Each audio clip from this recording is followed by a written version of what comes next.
എന്തെങ്കിലും ഫുഡൊക്കെ കഴിക്കുമ്പോൾ പെട്ടെന്ന് ശരീരത്തിൽ മുഴുവൻ തടിച്ചു വരിക, ചൊറിച്ചിലുണ്ടാവുക, എന്നാൽ ഫുഡിൻ്റെ അലർജി ആണോ എന്ന് പറഞ്ഞിട്ട് ഹോസ്പിറ്റലിൽ പോയി നോക്കുമ്പോൾ അലർജീസ് ഒന്നുമില്ല.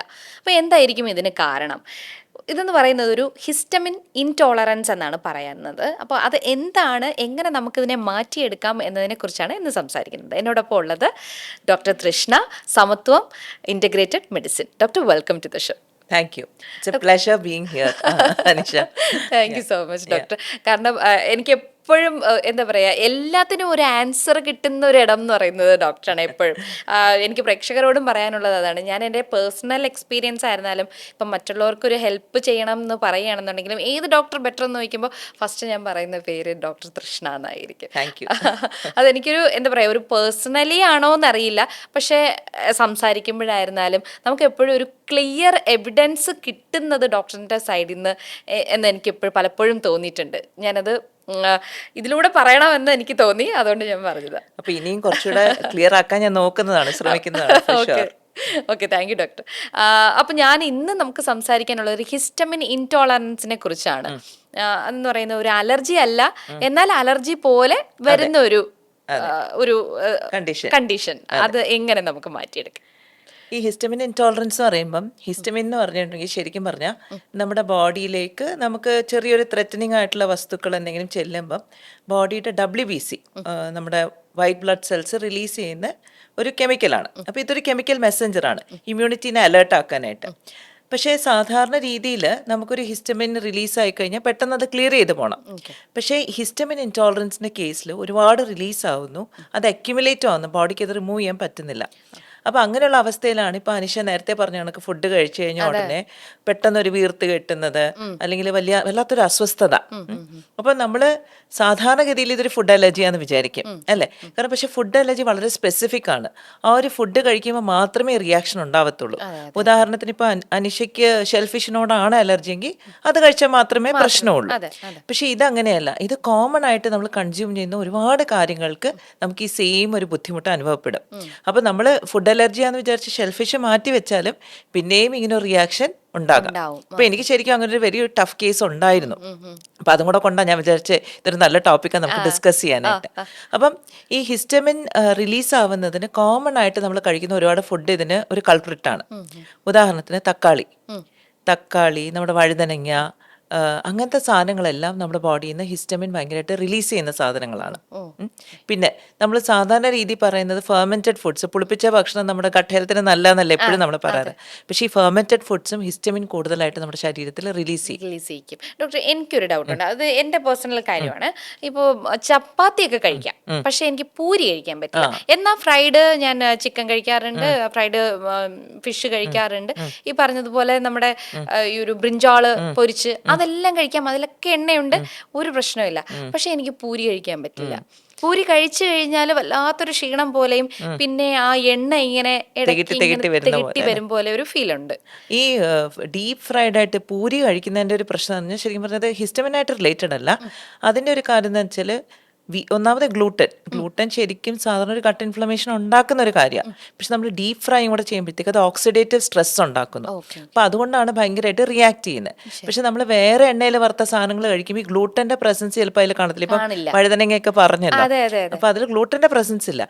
അപ്പൊ അത്രയ്ക്ക് അതങ്ങോട്ട് സ്ട്രെസ്സോ ഓക്സിഡേറ്റീവ് സ്ട്രെസ്സോ ഉണ്ടാക്കുന്നില്ല. അതുകൊണ്ടായിരിക്കും അതും ഇതും തമ്മിൽ എന്തെങ്കിലും അല്ല, അത് വേറെ കംപ്ലീറ്റ്ലി ഡിഫറെന്റ് ആണ്. ഇതെന്ന് പറഞ്ഞാല് ശരിക്കും അലർജിയുടെ സിംറ്റംസ്. അപ്പൊ സ്കിന്നിൽ തടിച്ചു വരിക, വല്ലാത്തൊരു അസ്വസ്ഥത തോന്നുക, ശ്വാസം മുട്ടൽ ഉണ്ടാവില്ല, പക്ഷെ ഒരു വെപ്രാളം, നമുക്ക് ശ്വാസം മുട്ടൽ ഉണ്ടാവുന്നതിന് മുമ്പ് ഒരു വെപ്രാളം വരത്തില്ലേ, അതുപോലെ തോന്നുക. പിന്നെ ചിലപ്പോൾ BP കുറഞ്ഞു വരിക, അങ്ങനെയൊക്കെ ചിലപ്പോൾ കാണാറുണ്ട്. ഇത് ലൈഫ് ത്രെറ്റനിങ് ആണോ എന്ന് ചോദിച്ചാൽ അല്ല. പക്ഷെ അതിന്റെ പ്രശ്നം എന്ന് വെച്ചാൽ ഭയങ്കരമായിട്ട് നമ്മൾ ടയേർഡാവും. ഇത് കഴിച്ച ഉടനെ നമുക്ക് പിന്നെ ഒന്നും ചെയ്യാനുള്ള ശക്തിയില്ല, ഭയങ്കര ക്ഷീണം വരും. അപ്പൊ ഇതൊക്കെ ഈ ഹിസ്റ്റമിൻ കൂടുന്നത് കൊണ്ടാണ്. അപ്പൊ നമുക്ക് ഈ ഹിസ്റ്റമിൻ, ഞാൻ നേരത്തെ പറഞ്ഞ കണക്ക് ഫെർമെന്റഡ് ഫുഡിന്റെ കാര്യം പറഞ്ഞത്, അതേപോലെ തന്നെയാണ് പലപ്പോഴും ഈ ക്യൂറേറ്റഡ് മീറ്റ്സിൽ നമ്മൾ ഈ സോസേജ്, സലാമി അങ്ങനത്തെ ഒക്കെ കഴിക്കുമ്പോൾ അതും ഹിസ്റ്റമിൻ നമ്മുടെ ശരീരത്തിൽ കൂട്ടും. അപ്പം ഈ ഫ്രോസൺ ചിക്കനൊക്കെ കഴിക്കുന്നവരാണെങ്കിലും നമുക്ക് ചിലപ്പോൾ ഇങ്ങനെ റിയാക്ഷൻ ആയിട്ട് ഉണ്ടാവാൻ സാധ്യതയുണ്ട്. എങ്ങനെ നമുക്ക് ഇത് തടയാം? പറയാം. കാരണം ചിലപ്പോൾ ഇഷ്ടമുള്ള ഫുഡുകളായിരിക്കും, അതുപോലും കഴിക്കാൻ പറ്റില്ല എന്ന് പറയുന്നത്. ഇപ്പൊ ബീഫൊക്കെ കഴിക്കാൻ പറ്റില്ല, ചൊറിഞ്ഞ് തടിക്കും എന്ന് പറയുന്ന ആൾക്കാരുണ്ട്. പക്ഷെ എനിക്ക് ബീഫ് ഭയങ്കര ഇഷ്ടമാണ്. കാണുമ്പോൾ അത് ചെയ്ത് വെച്ചേക്കുന്ന കാണുമ്പോൾ തന്നെ കഴിക്കാൻ തോന്നുന്നു എന്ന് പറയുന്ന ഒത്തിരി പേരെ നമ്മൾ കേൾക്കാറുണ്ട്.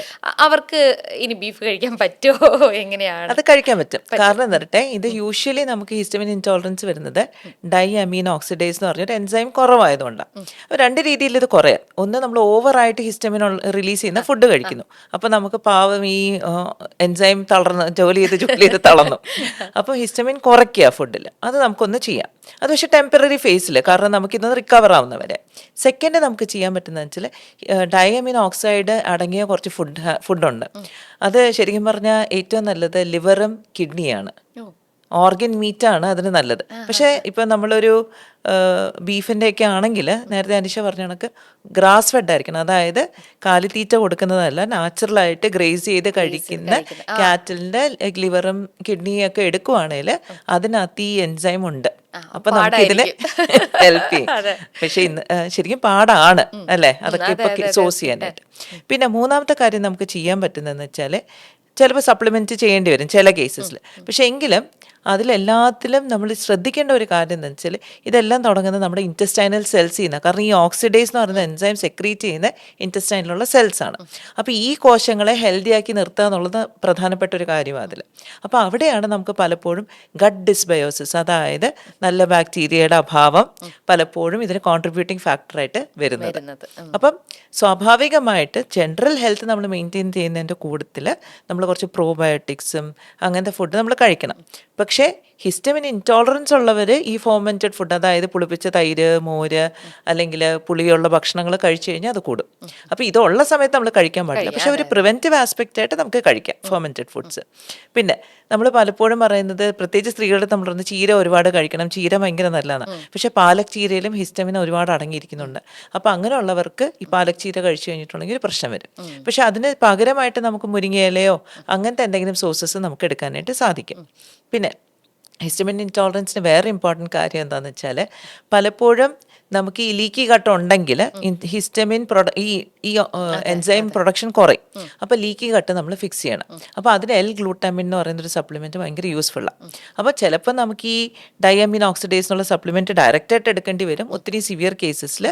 പക്ഷേ അത് എടുത്തുകൊണ്ട് നമുക്ക് ഈ കാര്യങ്ങളെല്ലാം നമുക്ക് കറക്റ്റ് ചെയ്യാനായിട്ട് പറ്റും. അപ്പോൾ ലൈഫ് ലോങ് എടുക്കേണ്ട ആവശ്യമില്ല, തീർച്ചയായിട്ടും ഇല്ല. അപ്പോൾ നേരത്തെ അനിഷ ചോദിച്ചൊരു ക്വസ്റ്റ്യൻ അതാണ്, എനിക്ക് പിന്നെ കഴിക്കാൻ പറ്റുമോ? തീർച്ചയായിട്ടും പറ്റും. ഇതൊന്ന് ക്ലിയർ ചെയ്ത് കഴിഞ്ഞാൽ നമുക്ക് പറ്റും. അപ്പോൾ ക്ലിയർ ചെയ്യണം എന്നുള്ളതാണ് അല്ലേ? അതൊരു ഡോക്ടറിന്റെ കൺസൾട്ടേഷനിൽ തന്നെ നമ്മൾ ആ ഒരു ഡയറ്റും എല്ലാം തീർച്ചയായിട്ടും. പക്ഷെ ഈ ഡയറ്റ് ചേഞ്ച് ചെയ്യുമ്പോഴത്തേക്ക് ആൾക്കാർക്ക് അതേ ടെൻഷൻ തോന്നും, യോ എനിക്ക് ഇഷ്ടമുള്ള സാധനം കഴിക്കാൻ പറ്റുന്നില്ല എന്നൊക്കെ തോന്നും. പക്ഷെ അതൊരു ടെമ്പററി പീരീഡാണ്. മേ ബി 3 months ഒരു 6 months ആയിരിക്കും. അത് കഴിയുമ്പോഴത്തേക്ക് ഗട്ട് ഇൻഫ്ലമേഷൻ ഒക്കെ കുറഞ്ഞു കഴിഞ്ഞാൽ നമുക്ക് കുറച്ച് ക്ലിയർ ഇത് തിരിച്ച് റീഇൻട്രൊഡ്യൂസ് ചെയ്യാൻ പറ്റും. അല്ല, നമുക്ക് ഒരു ടെൻഡൻസി നമ്മുടെ ശരീരത്തിന് വരുന്ന. അപ്പൊ അത് നമ്മൾ ഇടയ്ക്കിടയ്ക്ക് ഈ ക്ലിയറിങ്, അതായത് ഹിസ്റ്റമിൻ ക്ലിയർ ചെയ്യുന്ന കാര്യങ്ങൾ ചെയ്ത് കഴിഞ്ഞാൽ നമുക്ക് വലിയ പ്രശ്നങ്ങൾ. നമ്മളൊരു ഡീടോക്സിഫിക്കേഷൻ എപ്പോഴും ചെയ്യണം. അത് മസ്റ്റാണ്.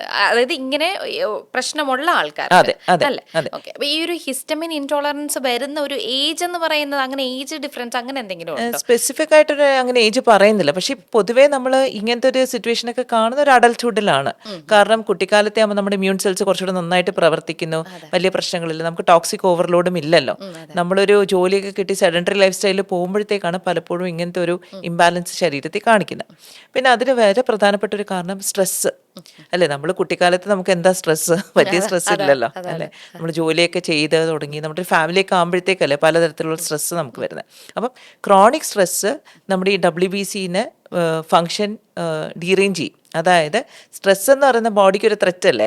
അപ്പോൾ വെറുതെ ഒരു ചെറിയൊരു ത്രെറ്റനിങ് ഉദ്ദേശിക്കുന്നത് വെറുതെ ഒരു പൊടി അടിച്ചാൽ മതി, അല്ലെങ്കിൽ വെറുതെ നമ്മുടെ പെറ്റിൻ്റെ സ്കിന്നില്ലേ, പെറ്റ് ഡാൻഡർ എന്ന് പറയും, അതൊക്കെ എക്സ്പോസ്ഡ് ആയാലും പെട്ടെന്ന് ഇത് ഹിസ്റ്റമിൻ ഓവറായിട്ട് റിലീസ് ചെയ്യും. ബേസോഫിൽസ് എന്ന് പറഞ്ഞ സെൽസ്, മാസ് സെൽസ് ഒക്കെ.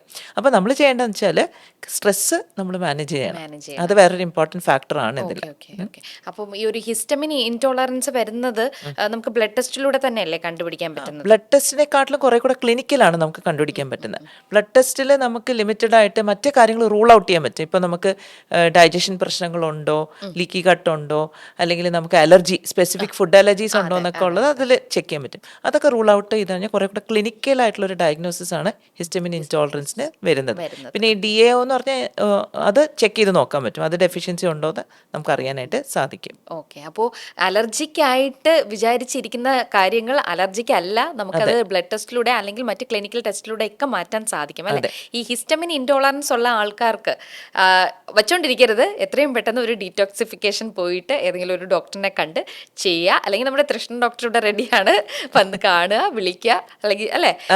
അപ്പോൾ തീർച്ചയായിട്ടും ഒരു ഹെൽപ്പ് ചെയ്യാൻ എല്ലാവരും റെഡിയാണ്. അപ്പോൾ ഇഷ്ടമുള്ള ആഹാരങ്ങൾ കഷ്ടപ്പെട്ട് കഴിക്കാതിരിക്കുക, ഇഷ്ടപ്പെട്ട് തന്നെ നമുക്ക് കഴിക്കാൻ പറ്റും. എനിവേ മറ്റൊരു കണ്ടന്റുമായിട്ട് വീണ്ടും കാണാം. Thank you doctor. Thank you.